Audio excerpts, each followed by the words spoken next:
Muy buenas tardes a todos, ¿cómo están? ¿Cómo andan? Profe, buenas tardes. Buenas Buenas tardes. tardes. Hola, buenas. ¿Cómo están? Disfrutando del día lindo, tenemos un día primaveral hoy, hermoso día, por suerte. Para estar en casa, tomando clases.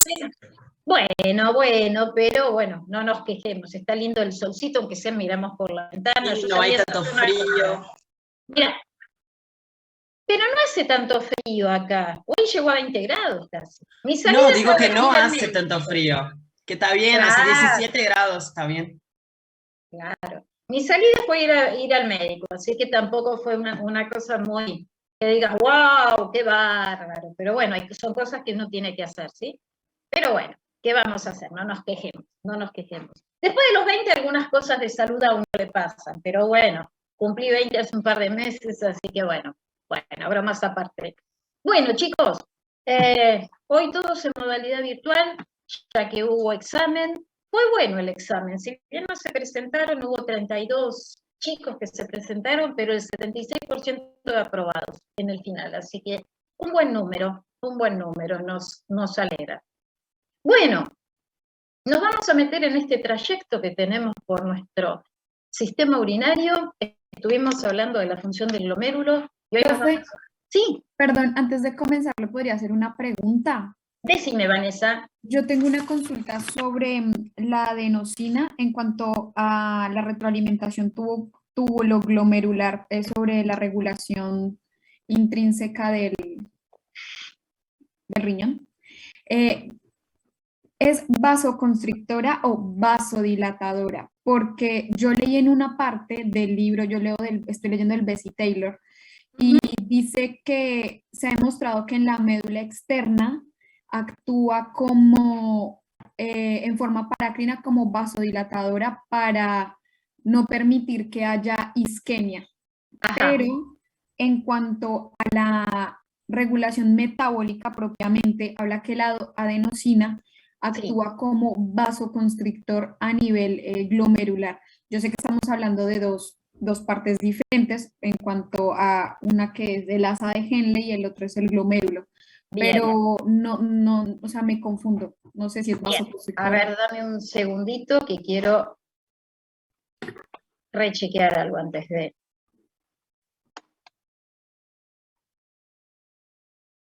Ahí.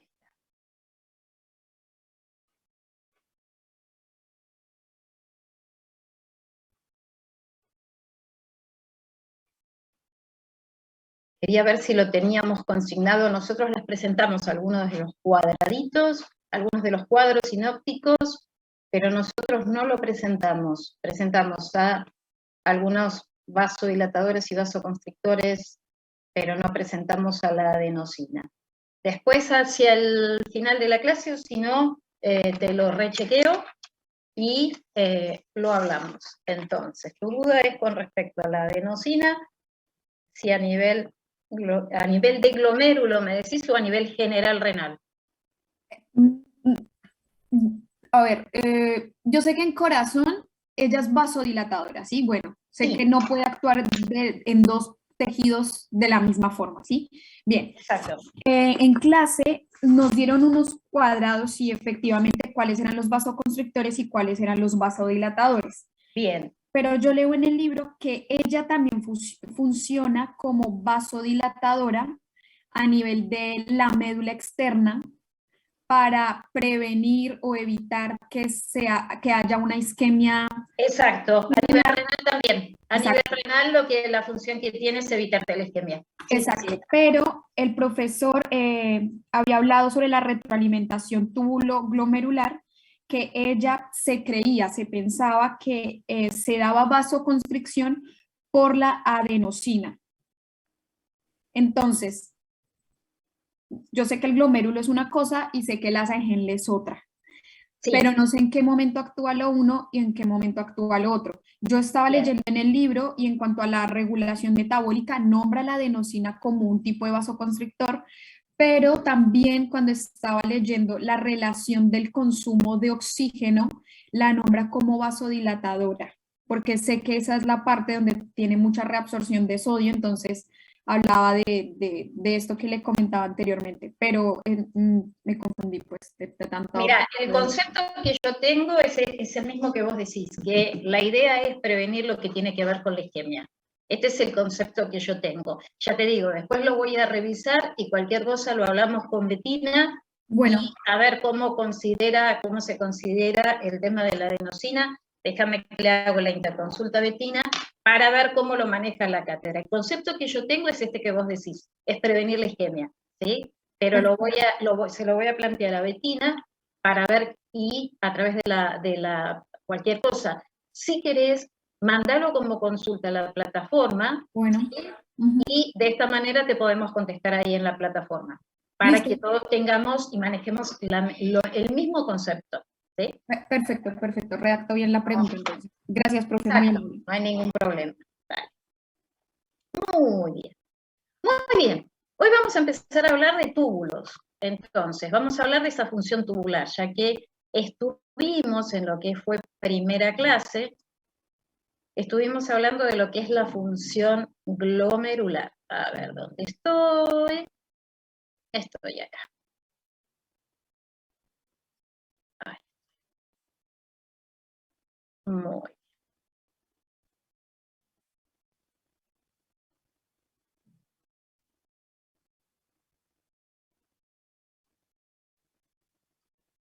Vamos a poner la opción del puntero.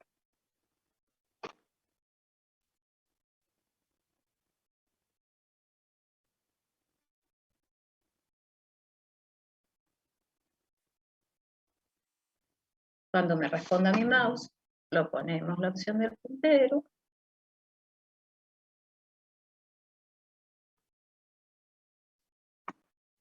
Ya estoy, ¿eh? De puntero, ahora sí. Perfecto, y arrancamos. Entonces, como decíamos, recuerden que nosotros estuvimos hablando del glomérulo. Glomérulo, la función que tenía ese glomérulo, en realidad recuerdan que la estructura recibe el nombre de corpúsculo renal. Ese corpúsculo renal estaba formado por el glomérulo renal, rodeado, que eran capilares, rodeados por lo que era la cápsula de Bowman. Y estuvimos viendo que esa estructura que tiene que ver con el glomérulo se asocia a un proceso básicamente de filtración. Entonces, decíamos, importante tener en cuenta las presiones que intervienen, básicamente eran presiones hidrostática y oncótica, que teníamos que considerar de lo que era el capilar glomerular y de lo que es la cápsula de Bowman, donde vimos que había presiones que estaban a favor y otras en contra. Decíamos que había una que no tenía o que quedaba relegada. ¿Se acuerdan cuál era? Que prácticamente la considerábamos que se desechaba. Y les pregunto la presión oncótica de la cápsula de Bowman, ya que fisiológicamente las proteínas no deberían pasar, o por lo menos solamente pasan las de bajo peso molecular. Exactamente. Recuerdan que decíamos que la membrana, esta estructura, esta barrera en realidad, forma o tiene una disposición muy particular, con esos pedicelos, con esas especies de poros, esas fenestras que tenía, y esto, como bien vos decís, me va a imposibilitar básicamente el pasaje de las proteínas. Si nosotros hacemos una comparación de lo que es el ultrafiltrado con lo que es el plasma, la composición es muy similar, la diferencia son las proteínas. Y como vos decís, en situaciones fisiológicas esto no pasa. Sí puede pasar en ciertas situaciones patológicas. Cuando veamos síndrome nefrótico, síndrome nefrítico, vamos a ver precisamente que hay una alteración en esta zona. Entonces, la consecuencia es que vos, a nivel de lo que es ese análisis de orina, te encontrás proteína positivo. Esto no tendría que pasar. ¿Qué pasa con el manejo celular? Porque nosotros muchas veces, en esta idea general de lo que es el común de la gente, hablamos de filtrado de sangre. ¿En realidad filtramos sangre? ¿Pasan las células? No, las células tampoco pasan. Exacto, por la misma razón, ¿sí? No me permite el pasado de estos elementos formes. Entonces, obtengo el ultrafiltrado. Una vez que se obtiene el ultrafiltrado, ese ultrafiltrado llegará a las porciones tubulares. Recuerdan que esas porciones tubulares las dividíamos en partes. Entonces hablábamos de un túbulo contorneado proximal, de un asa de Henle, donde vamos a diferenciar distintas porciones. Vamos a diferenciar primero un segmento descendente que tiene la particularidad de ser delgadito. Luego teníamos un asa y una porción ascendente que tiene una porción delgada y una porción gruesa. Y finalmente tenemos túbulo contorneado distal para desembocar en lo que es el tubo colector. Entonces, ¿cuál será la función que nos vamos a encontrar a nivel de estos túbulos? La función de estos túbulos tiene que ver con los otros dos procesos que tienen que ver con la formación de la orina, la reabsorción y la secreción. No confundir secreción con excreción, ¿sí? Recuerden ustedes que la reabsorción tiene que ver con la recuperación, como les dice ahí en el Power, de sustancias útiles. Y la secreción, la eliminación de sustancias, pero que vamos a tener en sangre. En estos procesos van a participar los capilares peritubulares. Finalmente, una vez que se cumplen estos tres procesos, vamos a tener la formación de la orina, que tiene que ver con estos tres partes o estos tres pasos. Entonces, ese filtrado que logramos a través de lo que es esta estructura que tiene que ver con el glomérulo, va a comenzar a pasar hacia este sistema tubular. Desde lo que es túbulo proximal, asas de Henle, túbulo distal, túbulo colector, conducto colector y finalmente lo que excretamos es orina. En ese trayecto que va a estar teniendo este líquido, no podemos decir, deja de ser ultrafiltrado cuando sale y luego tenemos, todavía no es orina, la orina es lo que nosotros excretamos. Algunas sustancias van a sufrir un proceso de reabsorción y otras, como dijimos, se van a agregar a la sangre. La agregamos, es decir, se agregan a lo que es el túbulo desde la sangre y esto sufre un proceso de secreción. Esa orina, con los elementos que contienen, tienen que ver con estos procesos que son la filtración, la recuperación, que es la reabsorción, y finalmente la secreción tubular. Eso es lo que nosotros excretamos. La excreción es el producto final que eliminamos. Recuerden que reabsorción y secreción son cosas inversas. En una recupero, en otra agrego a lo que es el filtrado glomérulo. Y acá tenemos este gráfico, donde por un lado tenemos a este glomérulo con su arteriola aferente, eferente, y dijimos a través de distintas presiones se producía una presión efectiva de filtración. ¿Se acuerdan que para tener lo que era la tasa de filtrado glomerular, a esa presión efectiva de filtración había que considerar un coeficiente? Que ese coeficiente, dijimos, puede tener una variación. Y en condiciones fisiológicas, aproximadamente este filtrado era ¿de cuánto? De 125. 180. 125 mililitros. 125 mililitros por minuto, exacto, como ustedes dicen, por día, si yo hago esa cuenta, son 180 litros. Y decíamos, de esos 180 litros, ¿cuánto orino? 2 litros. Entonces, ¿qué pasa con el restante, con esos 178 litros que estamos filtrando? Se reabsorbe. Exactamente, ese proceso de reabsorción. Y decíamos, contamos con el auxilio, con el ayudo de esos capilares peritubulares. Respectivamente, en este gráfico, como ven, vamos a tener en verde las flechitas que me significan reabsorción, que decíamos es recuperar hacia la sangre, retener. ¿Para qué voy a eliminar algo que necesito? Por ejemplo, el caso de la glucosa, como vamos a ver. O además decíamos, recuerden que el 60% de nuestro peso es agua. Entonces, todos estos 180 litros, decíamos 78 más o menos el 99% de lo que filtro lo reabsorbe. Y como decíamos, los procesos de secreción me implican un paso desde el capilar peritubular hacia el túbulo.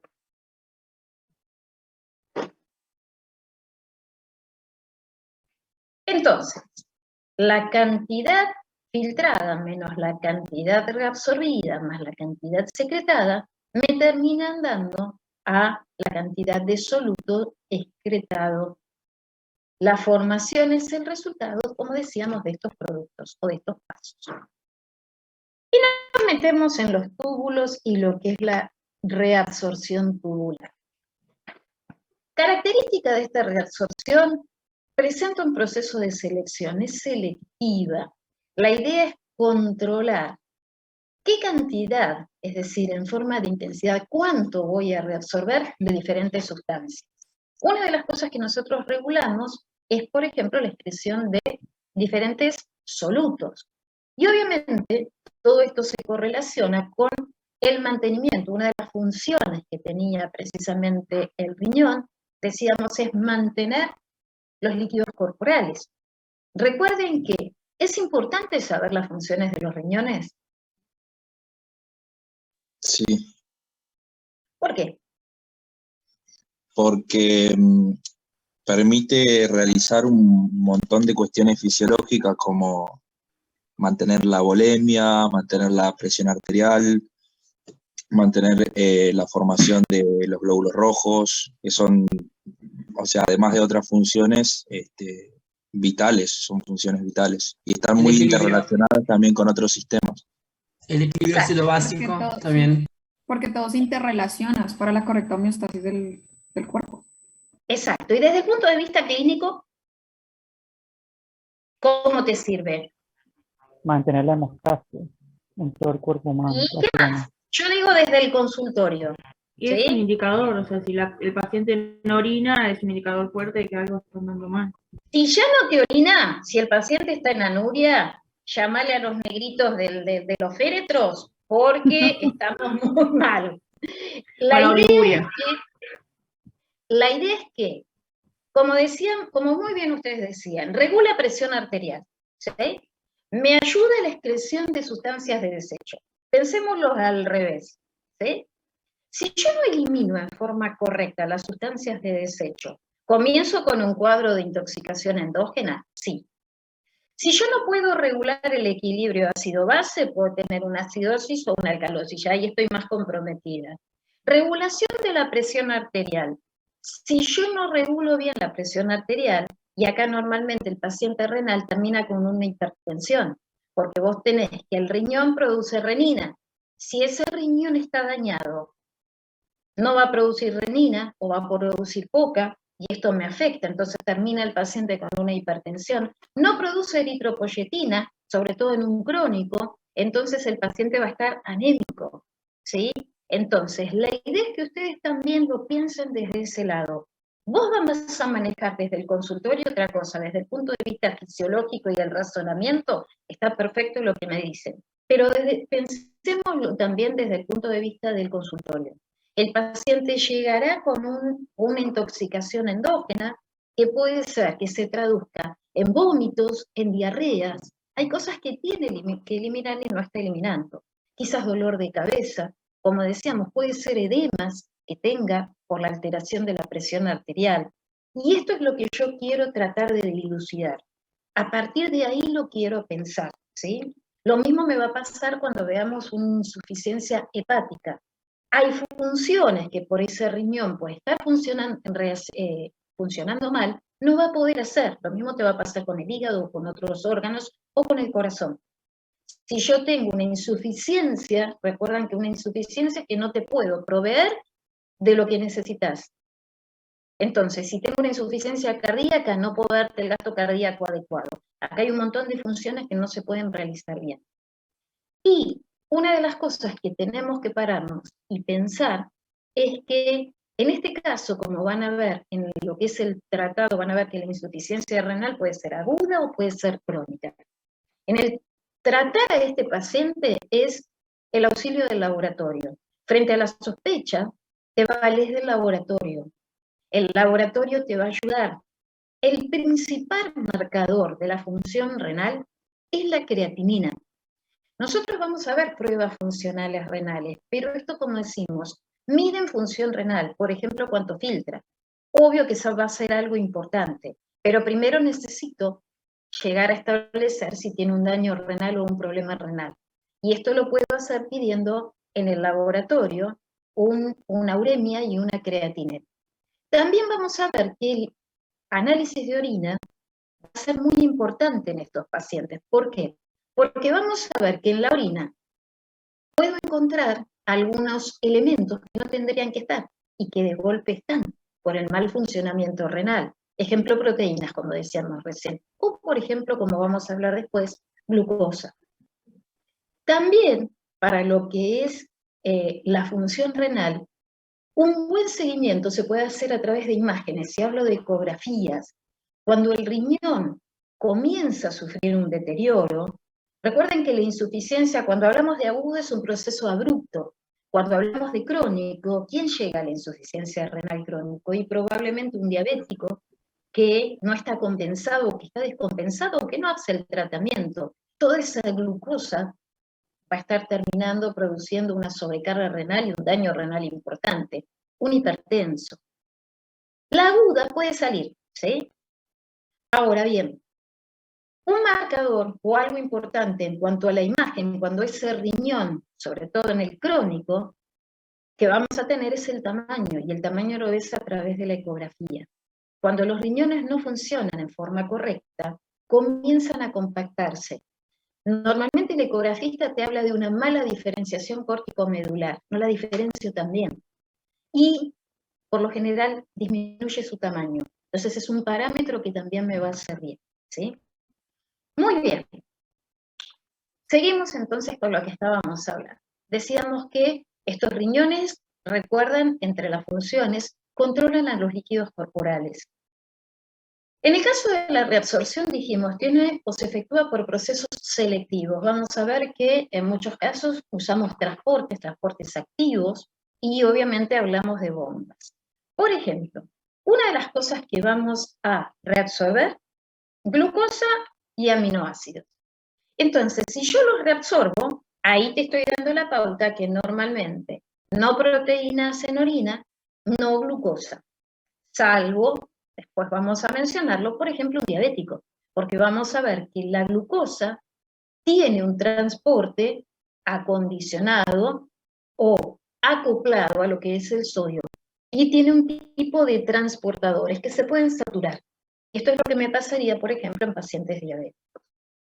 En el caso de sodio, cloro, bicarbonato, hay reabsorción y hay excreción, pero esto variará dependiendo del medio interno de esa persona.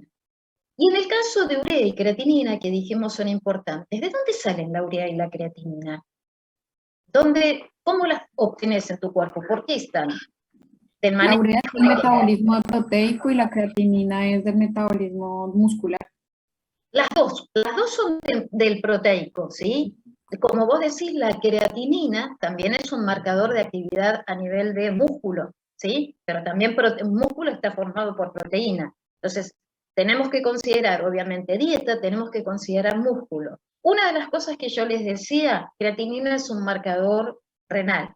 La creatinemia a veces puede aumentar por condiciones no patológicas. Por ejemplo, una persona que realice una actividad física muy intensa, si yo le hago el dosaje de creatinina, puede estar aumentado. O en una situación patológica, como sería un paciente que está cursando con una epilepsia y que ha tenido convulsiones, ¿sí? Siempre hay que tener esos parámetros o esas cosas en cuenta. Entonces, el paciente renal tiene un mal manejo de estos residuos nitrogenados, que, como bien decía Vanessa, proceden del metabolismo de las proteínas. Y en el caso del riñón, esta urea y esta creatinina se reabsorben, pero muy poco, y son excretadas sí en grandes cantidades. Y obviamente dijimos, aumenta mucho su nivel en sangre cuando el paciente cursa con insuficiencias renales. Entonces, para que se produzca la reabsorción de una sustancia, necesito efectuar un transporte. Ese transporte puede ser a través de membranas del epitelio tubular hasta el líquido intersticial, a través de la membrana capilar peritubular hasta la sangre. En el caso del agua y los solutos, puede ser a través de lo que es la vía transcelular, o se acuerdan por los espacios, por las uniones, y ahí hablamos de una vía paracelular, en los espacios que tenés entre las células.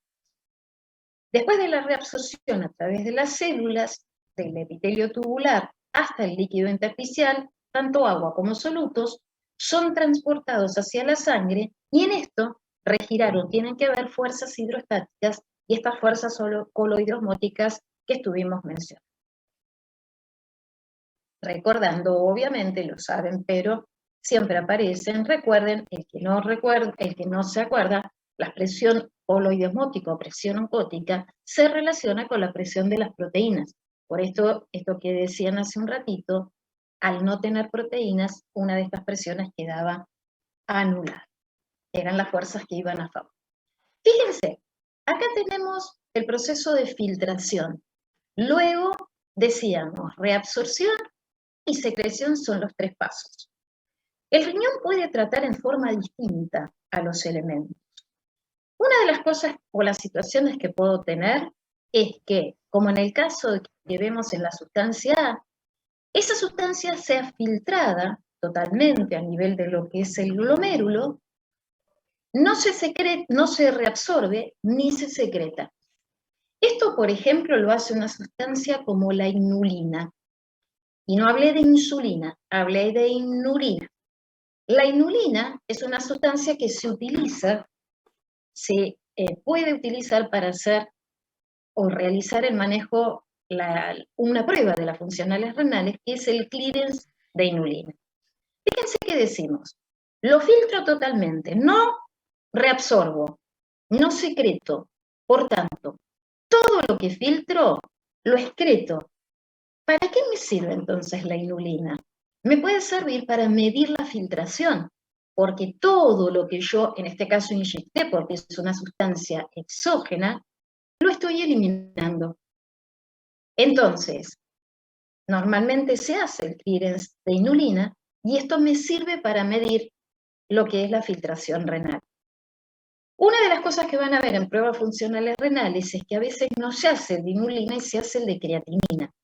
¿Por qué? La inulina es cara, tengo que inyectarla, tengo que realizar un manejo, una supervisión en el paciente. En el caso, como decíamos, la inulina la filtro, no la reabsorbo ni la secreto. ¿Cuál es el manejo de la creatinina a nivel renal?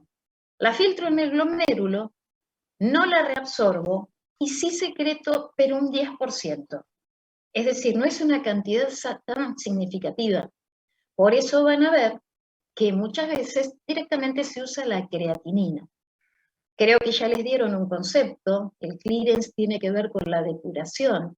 Son cuentitas muy fáciles que vamos a ver, donde lo que tenemos que saber es el volumen minuto urinario, se recolecta la orina de 24 horas. Quiero saber, ¿sí?, la depuración que está realizando el riñón a través de ese plasma, a través del riñón, ¿sí? Eso es lo que medimos con los clearance. Entonces decíamos, en este caso, lo que medimos es filtración. Una de las cosas que siempre le preguntamos es, por ejemplo, ¿para qué se utiliza el clearance de inulina o el de creatinina? Lo que te miden o lo que me permiten establecer es filtración renal. ¿Será importante establecer la filtración renal? ¿Por qué? Está bien, hablábamos de 120. Yo te digo ahora que el paciente de la habitación 403 tiene un clearance de creatinina de 50. Se habla de una alta función del filtrado del riñón. Exacto. Y recuerden que tenemos 2 riñones, ¿sí? Normalmente se dice que empieza a haber sintomatología cuando hay una afectación de 70% de ambos riñones. Esto es un parámetro que me va a permitir establecer si el paciente necesita qué. Cuando se pierde la función renal, ¿cuál es el recurso que tenés como médico? La diálisis. La diálisis.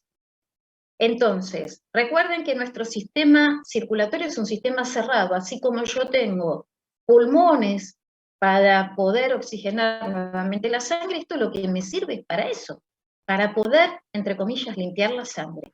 Y esto no lo estoy pudiendo hacer. ¿Vieron ayer, no sé si vieron ayer el teórico o el lunes, vieron la variación de la presión arterial? ¿Vieron que dentro de un rango de autorregulación entre 75 y 160 podemos mantener la función renal, ¿sí?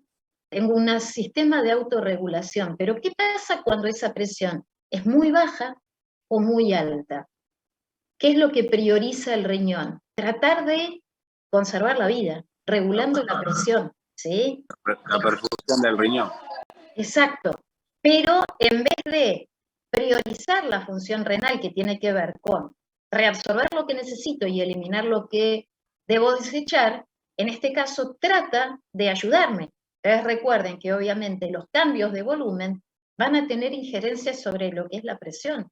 Tu plasma es 90% de líquido y esto va a tener injerencia. Entonces, si yo tengo una presión arterial de 200, ¿sí? ¿Qué es lo que pasa? Aumento el volumen urinario, trato de sacar líquido para bajar presión, ¿sí? Y ahí me olvido, el riñón se olvida un poquito de cumplir esta función de depuración que tiene para tratar de corregirme lo que es la presión. Mientras vos te mantengas entre 75 y 160, prioriza su función renal. Muy bien. En el caso de la sustancia B, fíjense que esas sustancias, el ejemplo de estas sustancias son distintos electrolitos, sodio, cloro, bicarbonato. Tenemos parte, es decir, tengo una filtración, pero también tengo una reabsorción. Entonces la excreción, obviamente, será lo que filtro menos lo que reabsorbo. También tenemos en el caso de los aminoácidos y la glucosa, también voy a tener una reabsorción y en este caso será lo mismo. Y tenemos finalmente el último ejemplo donde tenemos una secreción, por ejemplo, de algunos iones. Yo filtro y secreto, agrego, supongamos que tengo potasio elevado y quiero eliminar a ese potasio. Puedo de esta manera, a través de este proceso de secreción, eliminar a esos iones potasio que tengo en exceso, ¿sí? Esos serían los manejos. Muy bien. Entonces, recuerden que y decíamos, algunos mecanismos de transporte son activos. Hablamos, por tanto, de un movimiento que va en contra de un gradiente electroquímico. Y obviamente, si hablamos de proceso activo, necesitamos de energía.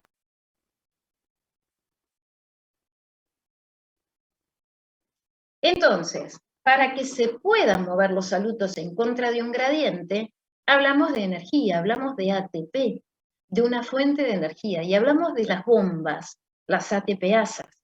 Esas ATPasas, ustedes recuerdan que hay distintas, ATPasa sodio-potasio, ATPasa hidrógeno, ATPasa hidrógeno-potasio, ATPasa calcio.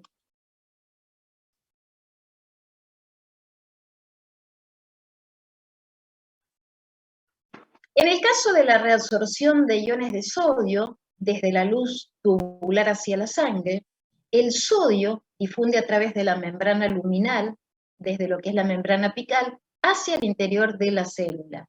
Y en este caso lo que sigue, como ven ahí en el gráfico, ahí tenemos bombita, es un gradiente electroquímico, que quien la crea es la bomba ATPasa sodio-potasio. El sodio es transportado entonces a través de la membrana vasolateral y vamos a tener que a través, contra un gradiente, como decíamos, electroquímico, y la que actúa es esta bomba. Tanto sodio, agua y otras sustancias se reabsorben del líquido intersticial hacia los capilares peritubulares por ultrafiltración, que es un proceso pasivo que va a estar generado por precisamente gradientes de concentración.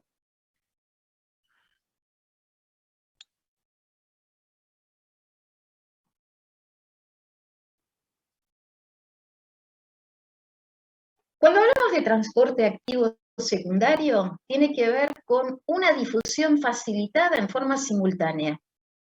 Entonces, tengo una sustancia transportadora que transporta a favor de su propio gradiente de concentración. Recuerdan ustedes que existen proteínas transportadoras específicas en el borde de cepillo que unen sodio, unen glucosa o aminoácidos. que eliminan prácticamente toda la glucosa y todos los aminoácidos de la luz tubular. Esto es un proceso de difusión facilitada. Por ejemplo, tenemos los cotransportadores de glucosa y sodio, el sodio-glucosa con transportador 2 y el 1, que está en el borde en cepillo, y llevan la glucosa hacia el citoplasma en contra de un gradiente. 90% de esa glucosa se reabsorbe con el 2, a nivel de lo que es el túbulo proximal. El resto, el 10%, es con el transportador 1.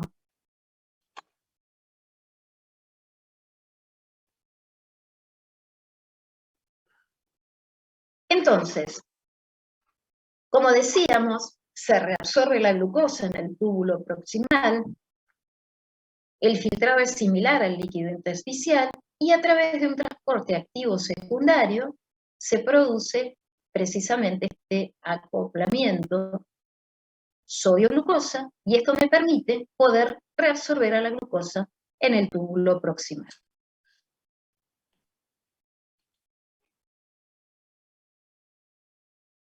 Transporte activo de proteínas a través de mecanismos que se utilizan para proteínas de bajo peso molecular. Recuerdan ustedes que en el borde en cepillo de la membrana luminal hay invaginaciones y lo que se forman son precisamente vesículas con las proteínas, y esto me permite digerir a los aminoácidos que se reabsorben por la membrana vasolateral al líquido intersticial. En este caso también se requiere de energía. Y vamos a hablar un poquitito de los transportes máximos. En este caso hablamos de sustancias que se pueden o bien reabsorber o bien secretar de forma activa. En el caso de lo que es la glucosa, el transporte máximo que se genera en los riñones, esto se va a alcanzar cuando absolutamente todas las nefronas alcanzaron su capacidad máxima para reabsorber glucosa. Es decir, acá estaríamos hablando de una saturación. Si hiciéramos matemáticamente de la carga filtrada, pensando en todas las nefronas, hablaríamos de 375 miligramos por minuto. En realidad, esto es algo matemático.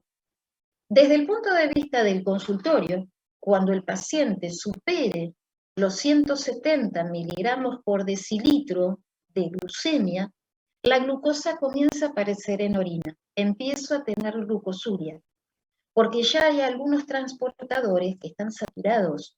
Entonces comienza a aparecer. Si bien van a leer que matemáticamente la carga filtrada de glucosa es 300 y pico, en la clínica vos tenés que a partir de 170 tengo glucosuria. Esa glucosa alta es la que me permite o la que me produce entonces esta eliminación por orina, como pasa por ejemplo en el caso de los pacientes diabéticos. Esto supera el transporte máximo y voy a tener, por tanto, excreción urinaria. También tenemos transportes máximos para el caso de la creatinina o para el para-aminohipúrico, que vamos a ver que hay uno de los clearance, es una sustancia que utilizamos también, hay un clearance que me sirve para determinar flujo plasmático renal efectivo, y se utiliza una sustancia que es el para-aminohipúrico. Después lo van a conocer. Entonces, vamos a ir viendo cómo se produce la reabsorción y secreción en las diferentes porciones de la nefrona. Nos metemos en el túbulo proximal. A nivel del túbulo proximal, el sodio se reabsorbe en un 65%, conjuntamente con el agua filtrada. En el caso del cloro es algo menos, y todo esto se produce en el túbulo contorneado proximal, antes de entrar a lo que es el asa de Henle. Vamos a encontrarnos que ese líquido que entra hacia el asa de Henle, fíjense que tiene la particularidad de ser isosmótico. Esto va a ser importante. En las células del túbulo contorneado proximal vamos a tener un alto metabolismo, hay presencia de mitocondrias, de abundantes mitocondrias, que generan un alto metabolismo. Entonces, tenemos, con respecto a los solutos, reabsorción de agua, que va a ir asociada a la reabsorción de sodio, glucosa, aminoácidos y bicarbonato, cuya reabsorción se va a ir reduciendo, y la creatinina, que aumenta su secreción a medida, o es el modo más simple, y esto es lo que me sirve para monitorear la función renal. Normalmente, como decíamos, el sodio tiene un efecto osmótico, el agua se le asocia. La glucosa normalmente la reabsorbemos, igualmente que los aminoácidos, y cuando hay una alteración, esto puede modificarse. Y decíamos, aumenta la secreción de creatinina cuando hay una alteración renal. Y esto es lo que tratamos de monitorear. Con respecto a la secreción de ácidos y bases orgánicas, tenemos a las sales biliares, el oxalato, el urato, las catecolaminas. Tenemos también secreción de fármacos, o a veces también de ciertas toxinas. Las penicilinas, los salicilatos, son excretados a través de lo que es la función renal. Y el paraminoipurato o paraminoipúrico se depura un 90% en el plasma, por eso es que nos sirve como valor diagnóstico.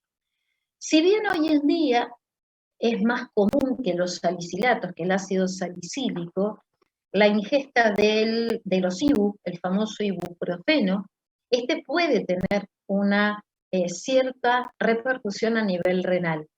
Hoy en día, hace años era la famosa aspirina. Me duele un poco la cabeza y me tomo aspirina, ácido acetilsalicílico, sabiendo todos los problemas que saben ustedes también que puede alterar lo que tiene que ver con la coagulación. Bueno, la aspirina cayó un poco en desuso, ya no está de moda. Está de moda todo lo que tiene que ver con los ibu. Entonces, es bastante frecuente y esto puede producir afectaciones renales en los pacientes. Es bastante común que se ingiera en forma exagerada. Ayer estaba leyendo un informe que decía que en América Latina ha aumentado notablemente la resistencia de los antibióticos por el uso indiscriminado que realizamos, ¿sí? Así como decimos, la amoxicilina hoy en día es como que tomes agua, si tomas amoxicilina sola, si no la combinas con clavulánico o con otra cosa, y esto dado por la resistencia. Ustedes vieron que básicamente tenemos indicadores en el hemograma, si hay más linfocitos y si hay más neutrófilos, y resulta que el paciente tenía una linfocitosis, y el proceso era viral, pero por las dudas se tomó un antibiótico, y esto suele pasar. Además el tema de que los compran en forma bastante libremente en lo que es la farmacia. ¿No vamos? La ciprofloxacina también. Cualquier cosa. Sabemos también de la gran ingesta de fármacos de otra índole, y me refiero a sedantes y todas esas cosas, que si bien necesitan recetas archivadas, muchas veces me los consigue un amigo o un amigo de un amigo y consigo la receta. Sí, exacto. Hay un uso bastante indiscriminado de muchas drogas que no se debería tener. Volvemos a la urea y vamos a hablar del transporte pasivo de la urea. En el caso del sodio decíamos que el sodio es reabsorbido, los solutos también se reabsorben, y estamos hablando de lo que es túbulo contorneado proximal, y decíamos que el agua sigue al soluto, sobre todo a ese sodio. En el caso de la urea, el aumento de esta urea aumenta su concentración en la luz tubular. El aumento de la concentración o esa concentración en la luz tubular de urea es mayor que en el líquido extracelular, porque se produce, o esto produce, una difusión pasiva al líquido extracelular. Los solutos que consideramos son la glucosa, los aminoácidos y el manejo de otros iones a nivel de lo que es contorneado próximo. Entonces, acá tenemos todo lo que tiene que ver con el filtrado y lo que mencionábamos y los diferentes tipos de transporte. Entonces decíamos, los transportes pueden ser o bien un proceso pasivo que involucra una difusión, que es lo que vemos en flechas azules. Acá vemos el cloro, la urea, algunas sustancias solubles, inclusive el sodio. Transportes activos primarios o secundarios, o la utilización de proteínas transportadoras. Respecto a lo que es el asa de Henle, vamos a diferenciar lo que es el asa descendente delgada con el asa ascendente, la porción gruesa. En el caso del asa descendente delgada, fíjense que acá me marca que ¿quién está saliendo? El agua. Esto, vamos a tener que este segmento descendente fino, no hay borde en cepillo, hay pocas mitocondrias, poca actividad metabólica, y el agua se reabsorbe. ¿Por qué? Porque esto es permeable y me permite el paso del agua. En cambio, si nosotros consideramos la porción fina del segmento ascendente, esta permeabilidad al agua se modifica, es prácticamente casi impermeable al agua. Respecto a lo que es el segmento ascendente grueso, la capacidad de reabsorción es activa para el caso de lo que es sodio, para lo que es cloro y para lo que es potasio. Fíjense que nosotros veníamos hablando de que veníamos desde lo que era el glomérulo, llegábamos al túbulo contorneado proximal, y el túbulo contorneado proximal me entrega hacia lo que es el asa de Henle un fluido isosmótico. Pero a nivel de lo que es el asa de Henle, esto comienza a modificarse. Esto está dada por la diferente permeabilidad al agua que representan las diferentes porciones del asa de Henle.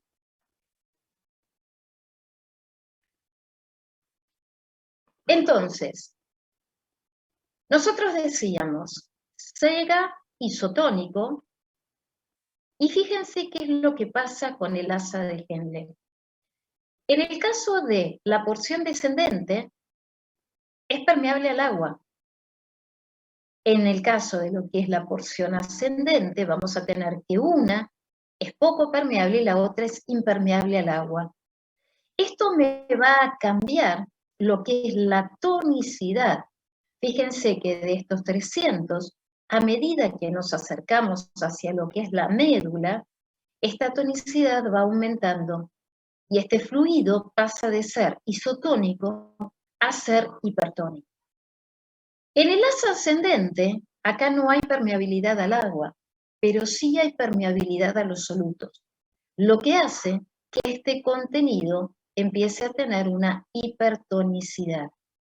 Luego tenemos esta rama ascendente gruesa, después veremos que acá todo el manejo del agua, en lo que es las últimas porciones de lo que es el túbulo, la porción distal del distal, y lo que tiene que ver con el tubo colector, tiene que ver con lo que es precisamente hormonas, antidiurética y el manejo de la aldosterona. Todo esto tiene que ver con una finalidad. La idea es generar un gradiente osmótico para poder permitir la reabsorción de agua.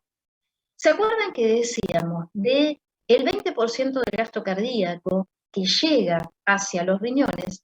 Ese flujo sanguíneo renal, el 90% iba a estar a nivel de corteza y iba a tener la particularidad que ese flujo tenía una presión alta. En cambio, a nivel de médula, vamos a tener un flujo más pobre y más lento. Y esto tiene que ver con la función que tiene el asa de Henle, que es la que me va a permitir poder concentrar a esa orina. Estos son mecanismos que me permiten esto. Profe, ¿Sí? ¿te sientes que eran los mililitros? O sea, los números que ¿Acá? aparecen. Sí, en el anterior. Esto de 300, no hablamos de mililitros. Estamos hablando, sí, hablamos de tonicidad. Exacto, en realidad esta es la osmolaridad. ¿Sí? Osmolaridad. Es la osmolaridad. Fíjate que va aumentando porque decíamos, ¿por qué aumenta hacia acá? Porque esta porción me permite la salida del agua. Esto es permeable al agua, entonces como no pierdo solutos, es impermeable, no me permite pasar solutos, pero sí me permite el pasaje del agua. Entonces, ¿qué pasa con esa tonicidad?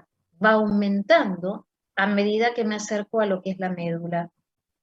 Y en el asa superior o en el asa ascendente tenemos el camino inverso. Esto tiene que ver con la permeabilidad a lo que son solutos, pero que no me permite el paso del agua. Ahí lo analizamos un poquito más. Fíjense. Entonces decíamos, este filtrado que entra con 300 miliosmoles, ¿sí? Entré con 300 miliosmoles y ¿qué pasa? Este es el asa de Henle y esto que ven en rojo tiene que ver con los vasos rectos. Entré con 300 miliosmoles. ¿Qué es lo que pasa con el agua? El agua, dijimos, sale, porque esta zona es permeable. Entonces, te paso de 300 a 600, de 600 a 900, a 1200. En cambio, vamos a tener que, a nivel de lo que es el asa ascendente, me favorece o me permite precisamente la permeabilidad a lo que son los solutos, pero no al agua. Por esto modifico esta tonicidad que voy a tener en esta asa ascendente. En el caso de los vasos rectos, fíjense que lo que plantean es que en el caso del vaso recto ascendente, tenemos mayor osmolaridad que el asa de Henle. Entonces, el tubo y que lo que es precisamente la porción descendente. Esto lo que me facilita es la reabsorción de agua y llevar el agua afuera del riñón. El paso de esa agua, desde la porción descendente, desde el vaso recto descendente al ascendente, me contribuye a la hiperosmolaridad medular. Necesito generar una hiperosmolaridad medular para generar este gradiente osmótico, que esto es lo que me va a permitir la reabsorción de agua. En cambio, si nosotros comparamos con el vaso recto descendente, la osmolaridad es menor que en el vaso recto ascendente y en lo que es el tubo colector.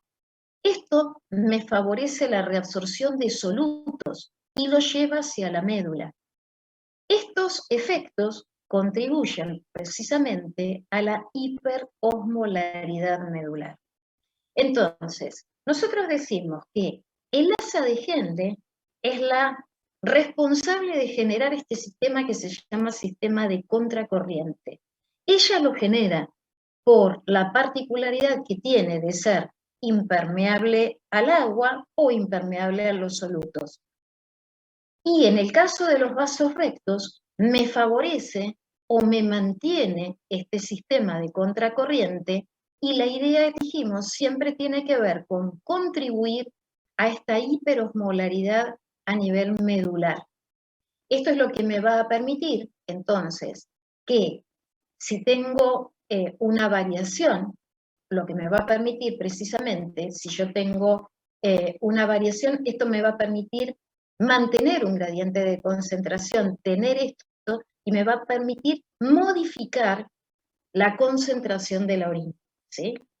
El riñón, la médula, es la que se correlaciona con poder generar una orina concentrada. Por eso decíamos que es importante para que se produzcan estos procesos que el riego sea lento, que no sea abundante y que la presión sea baja. ¿Se acuerdan como en capilares?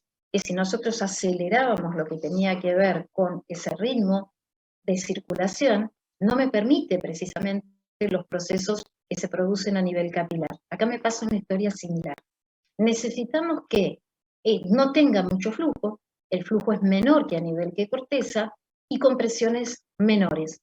Y esto me va a permitir mantener esa osmolaridad, precisamente ese gradiente osmótico, para poder concentrar a la orina.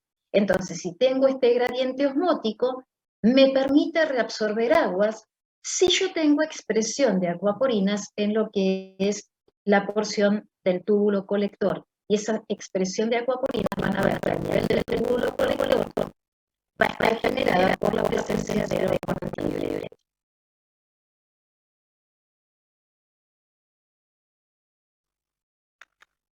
No metemos en el túbulo distal.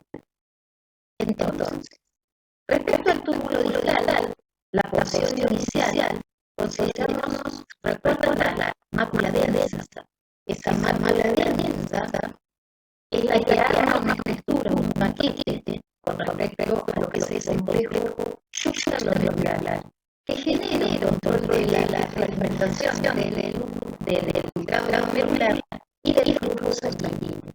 Y genera, o vamos a tener un segmento, que es un segmento diluyente, que tiene que ver con la porción contorneada, donde se reabsorbe precisamente con gran importancia y diluye a lo que es el ciclo glomerular.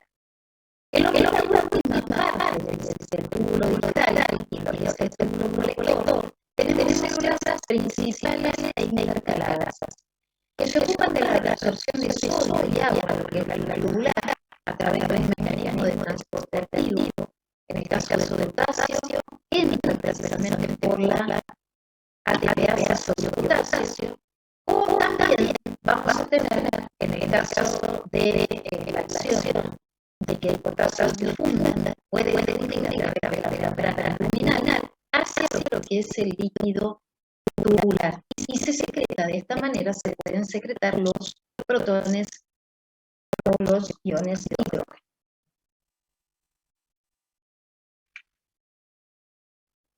¿Qué pasa con la urea? La urea difunde desde lo que es el túbulo colector y se concentra en lo que es el líquido intersticial de la médula renal.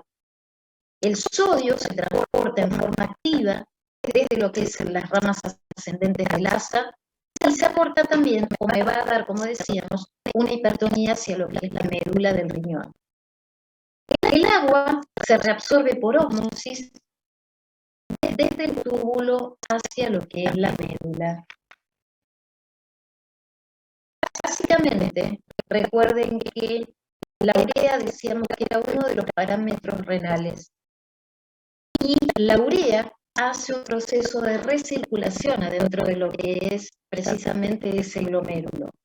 La urea, si bien normalmente va de la mano, aumenta lo que tiene que ver con el valor de creatinemia, básicamente es un marcador de lo que es la hidratación del paciente. ¿Puedo tener una alteración o una uremia sin tener un trastorno renal? Sí. En un paciente deshidratado te vas a encontrar que esa urea está aumentada, hay una uremia aumentada, y puede ser que la creatinina, que es el marcador renal, no esté aumentado. Obviamente, si esto se repercute en el tiempo, esto me va a generar, no tengo líquido, esto recuerden que tiene que ver con menor cantidad de volumen y obviamente repercusión a nivel renal. Recuerden ustedes, ya lo van a ver, había un paciente, había un caso que ustedes tenían en el seminario, ¿se acuerdan de un paciente que tenía cólera? Sí, profe, exactamente. En ese caso del shock hipovolémico, recuerdan ustedes que el paciente termina con ¿qué? Con una insuficiencia renal, en este caso aguda. Van a ver que la insuficiencia renal aguda puede producirse por distintas cosas. Una, que tengas una afectación renal directa. Otra, que tengas un hipoflujo. Si yo tengo un hipoflujo, y en base a todas las condiciones y las cosas que vienen viendo, imaginan ustedes que si baja lo que es el flujo sanguíneo renal, me generará una disminución, precisamente por disminución de las presiones que favorecen el filtrado, en lo que es la filtración, y obviamente menor diuresis del paciente. Hay una prueba funcional renal que ustedes van a ver que determina si el paciente que cursa con una insuficiencia renal aguda, su trastorno es producida por riñón o prerrenal, como llamamos a este tipo de alteraciones. Siempre una alteración prerrenal se debe a un hipoflujo. La idea es que si no se corrige ese hipoflujo, esto se perpetúa en el tiempo y lo que empezó como prerrenal puede terminar en renal. El otro tipo de alteraciones, el otro tipo de insuficiencias renales agudas que van a ver son las posrenales. Tengo un flujo sanguíneo renal perfecto, tengo un riñón que está filtrando en forma adecuada, pero el problema es que tengo una obstrucción, por ejemplo, ureteral. Tengo en forma bilateral uréteres obstruidos, o una obstrucción uretral, paciente con algún tumor. Impido la salida de la orina, y esto sería posrenal. Este paciente también puede, por un flujo retrógrado y una variación en las presiones, puede terminar con un trastorno renal. Lo que comenzó como posrenal termina produciéndome una alteración renal. Profe, una pregunta. Dale. El nivel de creatinina en orina, ¿cuál es el exacto? No, lo que tenemos que considerar es en sangre, ¿sí? Aproximadamente, si no recuerdo mal, era 1.1. Manejen los valores de Dioki. Cuando vos tenés más de un 50% del aumento de creatinemia, ahí hablamos de insuficiente renal. Eso es lo que me importa, lo que tenga en sangre. Ah, lo que está en orina, ¿no? ¿Cómo? Lo que está en orina, ¿no? Un análisis de orina. Un análisis de orina, no, básicamente te importa el nivel en sangre, porque dijimos, el tema es que acá no lo pueden metabolizar esos residuos nitrogenados y te empieza el aumento en sangre, tanto de urea como de creatinina. Podrás tener una pérdida, pero lo que me importa para evaluar si cómo está manejando, el impacto me va a hacer o va a terminar siendo en sangre, ¿sí? Porque el riñón no está trabajando bien, no está produciendo una función adecuada, está teniendo quizás problemas en lo que tiene que ver este filtrado y precisamente tengo una alteración o repercusión, pero me aumenta en sangre, básicamente en sangre. ¿El método Jaffe cinético es el que se utiliza? No lo conozco honestamente. ¿El método, me dijiste, cinético? Cinético Jaffe, con J, Jaffe. Yo tampoco, porque en un análisis clínico mío propio de orina dice creatinina y método Jaffe cinético. Y por eso Bien. vino mi pregunta. Hay algunos parámetros que inclusive sirven para estudiar, que te dan el pareo de lo que es creatinina con otros metabolitos. Ahora, a ver, desde el punto de vista de lo que van a ver ustedes de lo fisiológico, nosotros consideramos, primero dijimos, laboratorio, sangre. Obvio que en este paciente, que si yo tengo una sospecha renal, me va a interesar un hemograma, porque puedo tener una infección que me esté dañando el riñón. Entonces me interesa saber leucocitos. Me interesa saber si ya, y sobre todo en el crónico, dijimos, afectación de la eritropoyetina, paciente que va a cursar o que puede cursar con anemia. Entonces, obvio me interesa el hemograma. Pero decíamos, los dos marcadores que vas a tener van a estar fundamentalmente en sangre, que van a aumentar o que se van a elevar. Después verás que el manejo renal, lo que vas a ver en orina, en el análisis de orina, lo que vemos, lo clásico, sería un físico-químico y un sedimento. En el físico-químico lo que vemos es el color de la orina, la densidad, que obviamente, si hay una afectación renal, la densidad va a variar. ¿Por qué? Porque pierdo la capacidad de concentración de la orina. En pacientes con insuficiencias renales, y sobre todo cuanto más grave sea, esa orina deja de ser tan más amarilla, cada vez se va haciendo más clarita, más similar al agua. Además verás presencia de glucosa o no, la idea sería negativo, presencia de proteínas, si hay bilirrubina, si hay pigmentos biliares, eso es lo que tenés como físico. Todo lo que dijo ahí, eso está cuando yo tuve una litiasis renal de urgencia. Exacto. Me dio todo alto. Todo exacto. alto. Después ves el sedimento. Después ves el sedimento. En el sedimento se obtiene por, una vez que se obtienen todos estos parámetros, que a veces, inclusive, nosotros cuando podíamos hacer los trabajos en el laboratorio, muchas de estas cosas, a través de las tiritas para evaluación de orina, esos test rápidos, que a ustedes les van a servir quizás en una guardia si no contás con el laboratorio, a través de variaciones de colores, me permite a mí establecer un análisis de orina rápido. Después ese sedimento, lo que queda, saco el exceso de líquido, se centrifuga y se observa al microscopio. Normalmente no hay presencia de cristales ni hay muchas células. Cuando hay cristales, que quizás eso es lo que te pasó, cuando hay estos cristalitos, tienden a conglomerarse. Los cristales se pueden conglomerar y formar litos, ¿sí? Entonces ahí voy a tener alteraciones. Y por ejemplo, en un paciente que tenga cristales, que ya me formó cristalitos que se conglomeraron, y ya tengo una estructura que está raspando, inclusive también voy a tener alteración. Por ahí, el laboratorio, o me consideran que 3 glóbulos rojos por campo son los normales, acaban a comenzar a aumentar. ¿Por qué? Porque voy a tener que a veces la presencia de cristales pueden generar raspado y obviamente causan una alteración en lo que es el tracto urinario, ¿sí? Si aparece sangre fresca, te digo es tracto urinario bajo, no va a ser de riñón, ¿sí? Sí me cambiaría o sí pensaría en riñón si fuera un color más amarronado, ¿sí? Entonces todas estas pautas y estas cosas después te van a servir como para orientarte qué pasa con el paciente.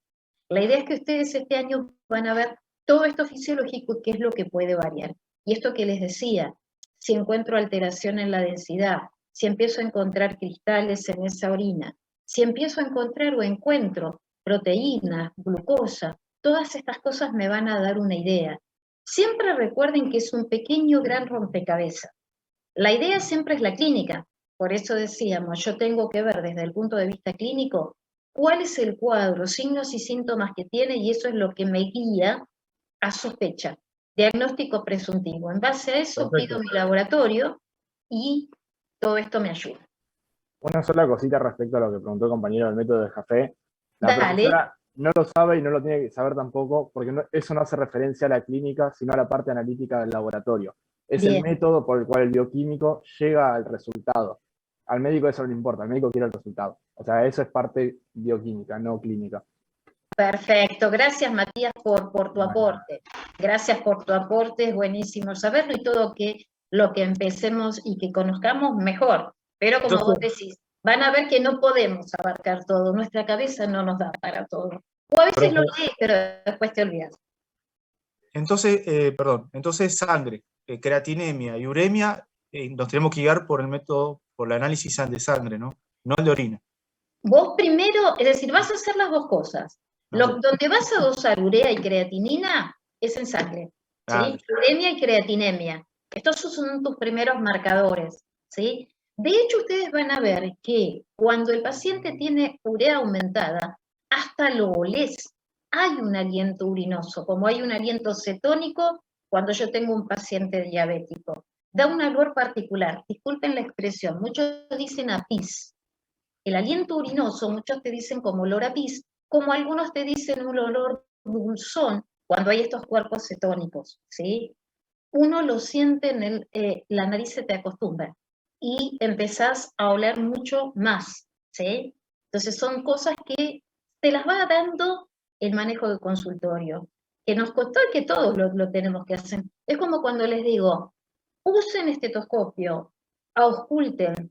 Muchas veces ocultarás cosas normales, pero de acomodarte el oído y de escuchar cosas normales, cuando encuentres algo anormal vas a decir, esto no está funcionando bien. Lo mismo que cuando empiecen a hacer percusión, palpación, percusión, todas estas maniobras semiológicas que van a ver en semio el año que viene. Pero estetoscopio ya todos deben tener, empiecen a ocultar, háganse el oído, se educa el oído. Y uno ahí aprende a ir diferenciando. A todos nos pasó. Entonces, acá tienen algunos de los diuréticos, que en el caso sé que han estado hablando algo en los seminarios. En el caso de los diuréticos tiacídicos, son los derivados precisamente de las tiacidas.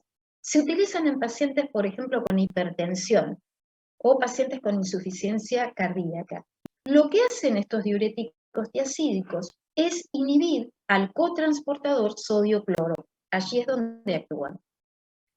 Entonces, tenemos distintos lugares o distintos métodos para utilizar estos diuréticos. Hay otros diuréticos que son los ahorradores de potasio, como el caso de la espinonolactona, ¿sí? La amilorida, que es difícil de decir y siempre me costó y me va a seguir costando. Que en este caso son antagonistas de ciertos receptores de la espinonolactona y que compiten con la aldosterona, inhiben a los efectos que estimula la aldosterona. Y en el caso de la amilorida, es un bloqueador de canales de sodio que inhibe la entrada del sodio. Estos antagonistas de la aldosterona reducen, por tanto, la excreción urinaria de potasio. Se dice por eso que es un diurético ahorrador de potasio.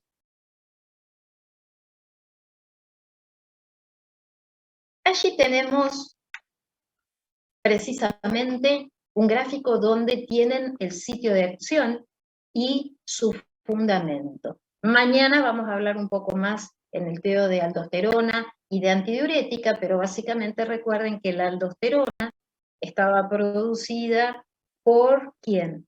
Por las suprarrenales, y que era un mineralocorticoide y que producía o fomentaba en la reabsorción de sodio y la excreción de potasio. Y que obviamente con este efecto aumenta lo que es la presión sanguínea.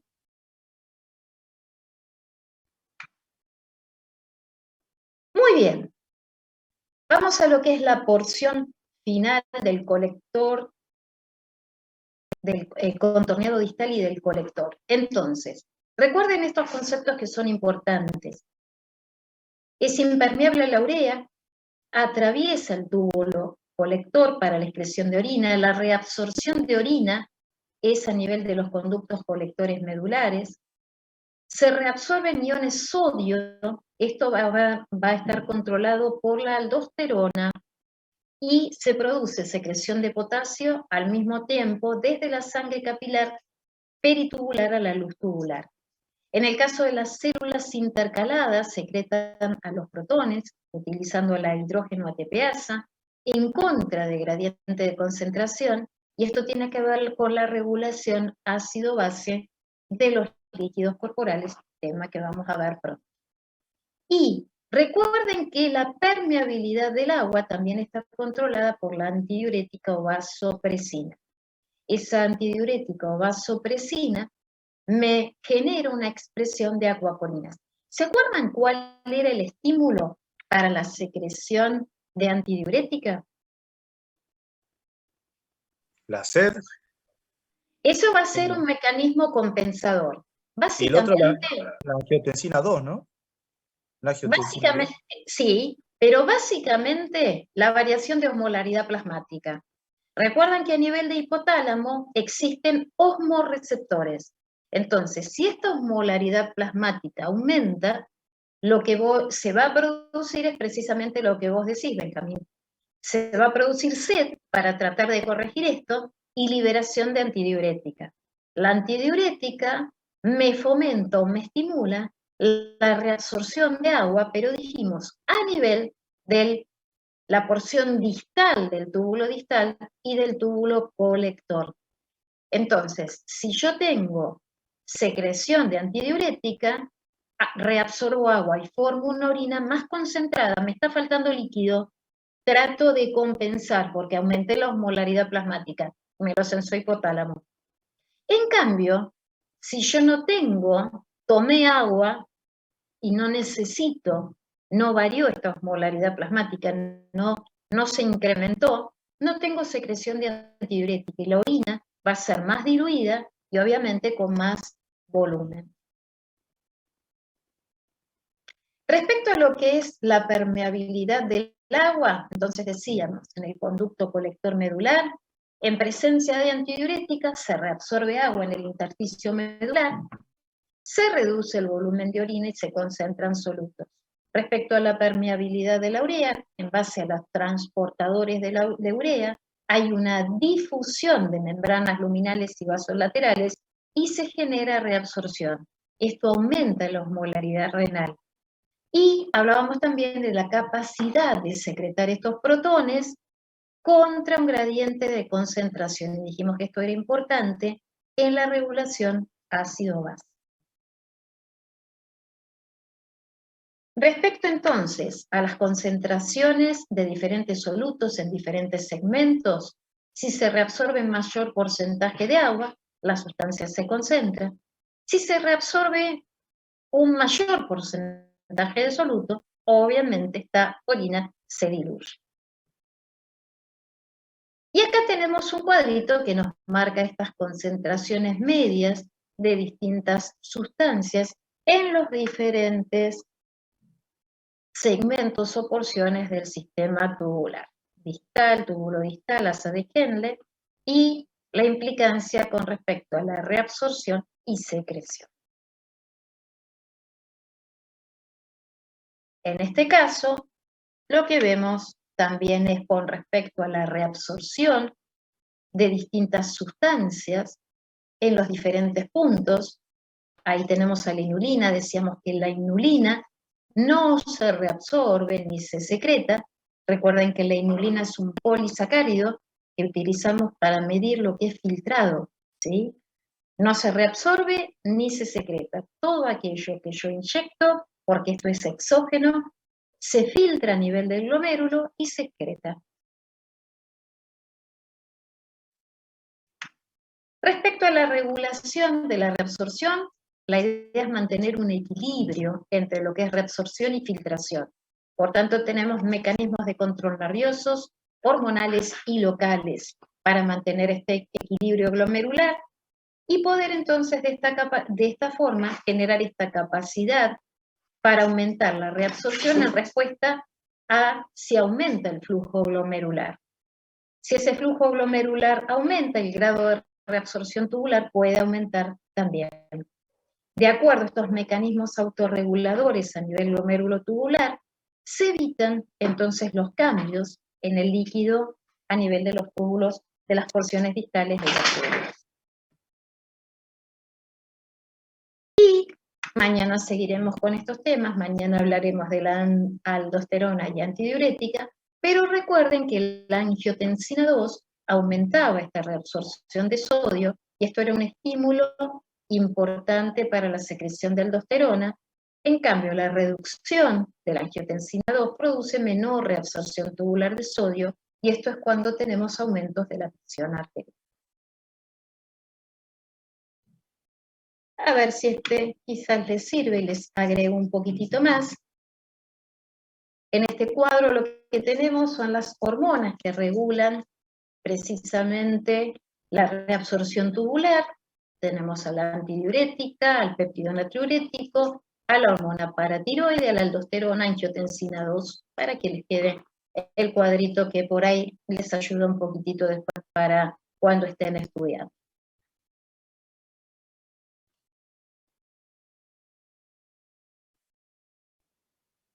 Y si bien lo vamos a hablar mañana, entonces recuerden que sin aldosterona, ¿sí?, puede haber acumulación de potasio, como pasa, por ejemplo, en la enfermedad de Addison. En cambio, si hay un exceso de aldosterona, como se produce en pacientes que tienen, por ejemplo, tumores a nivel de las suprarrenales, se pueden producir algunas enfermedades que, como el síndrome de Cohn, que cursa con retención de sodio y disminución de potasio. Y decíamos que la antidiurética lo que hace es entonces aumentar precisamente la reabsorción a nivel tubular, se une a receptores específicos, aumenta la formación de AMP cíclico, activa las proteínas sinasas, estimula el movimiento de proteína intracelular y a través de esta expresión de acuaporinas es que se produce precisamente la mayor reabsorción. Y recuerdan al péptido natriurético atrial que conocimos en la era pasada. Recuerden que los pacientes no solamente me permitían poder entonces regular la presión. Recuerden que se pueden dosar a estos péptidos y esto tiene un valor diagnóstico importante. Normalmente el paciente con insuficiencia cardíaca, sus niveles de péptido natriurético están aumentados. Estos péptidos natriuréticos, la idea era que tenían exactamente eso, un efecto natriurético. Tienen que ver, sería el camino inverso a la aldosterona, la eliminación del sodio, y me ayudaban a bajar lo que es la presión arterial. Básicamente, la distensión de esa aurícula me producía la liberación del péptido natriurético y de esta manera eliminábamos sodio y concomitantemente con ello, por efecto osmótico, arrastrábamos a lo que es el sodio. El agua. Bueno, y hasta acá llegamos por hoy.